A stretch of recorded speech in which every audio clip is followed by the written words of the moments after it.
Menurut pandangan ahli teori demokratik Eropah seperti Thomas Hobbes dan John Locke, ialah bahawa manusia mewujudkan negara sebagai satu perjanjian bersama di mana setiap individu itu bersetuju kepadanya.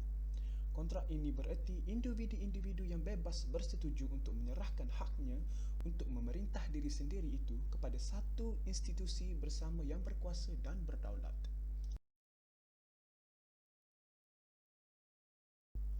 Apakah itu kontrak sosial? Kontrak sosial merupakan satu istilah permufakatan antara kaum yang dicapai sebelum merdeka melalui satu persetujuan di kalangan rakyat dan pemimpin yang terdiri daripada kaum Melayu, Cina dan India.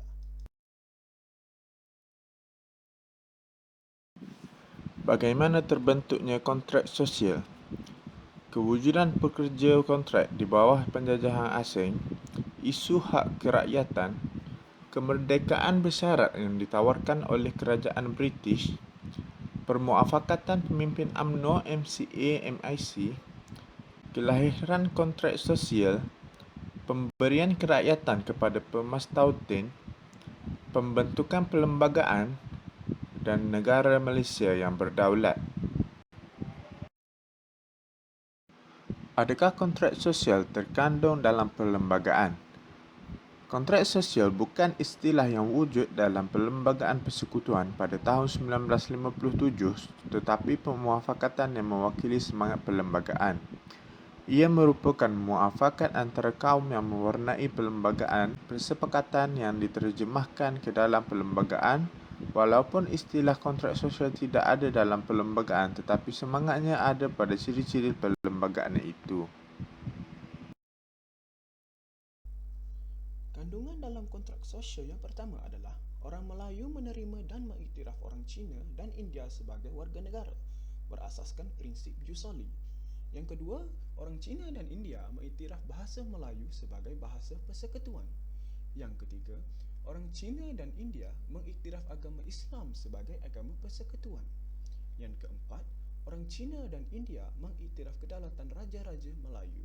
Yang kelima, orang Cina dan India mengiktiraf hak keistimewaan orang Melayu.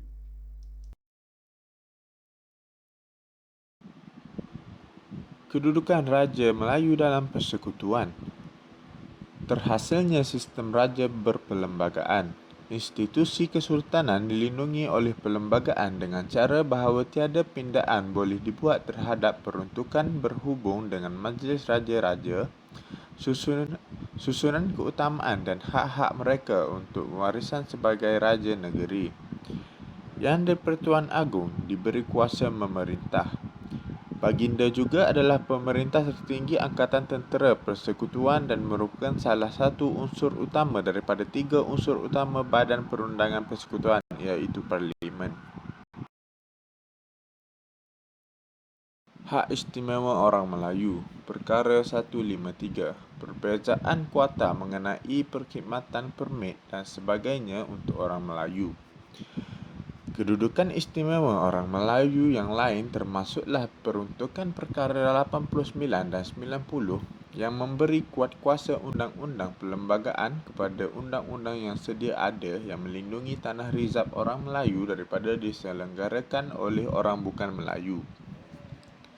Kedudukan istimewa orang Melayu ini tidak mutlak dan diseimbangkan dengan kepentingan sah kaum lain yang sedia amnya termasuklah hak mendapat kewarganegaraan Malaysia menurut peruntukan kewarganegaraan dalam perlembagaan.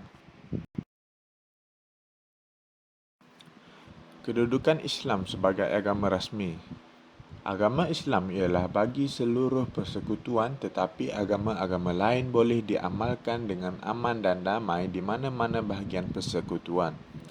Perkara 3 memperuntukkan satu fasal imbangan yang menyebut tetapi agama lain boleh diamalkan dengan aman dan damai di mana-mana bahagian persekutuan.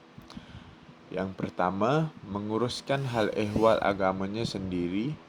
Yang kedua, menubuh dan menyelenggara institusi-institusi bagi maksud-maksud agama atau khairat dan yang ketiga, memperoleh dan memiliki harta benda serta memegang dan mentadbirkannya mengikut undang-undang.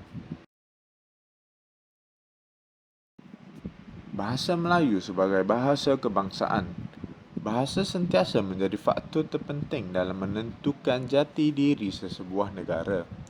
Keperluan satu bahasa kebangsaan yang menjadi pertuturan umum dan bahasa rasmi kebangsaan disedari penting untuk menyatukan rakyat pelbagai asal keturunan yang masing-masing dengan bahasa pertuturannya. Terdapat bantahan dari pihak lain tetapi isu ini dapat diselesaikan melalui penerangan Tun Tan Siew Sin.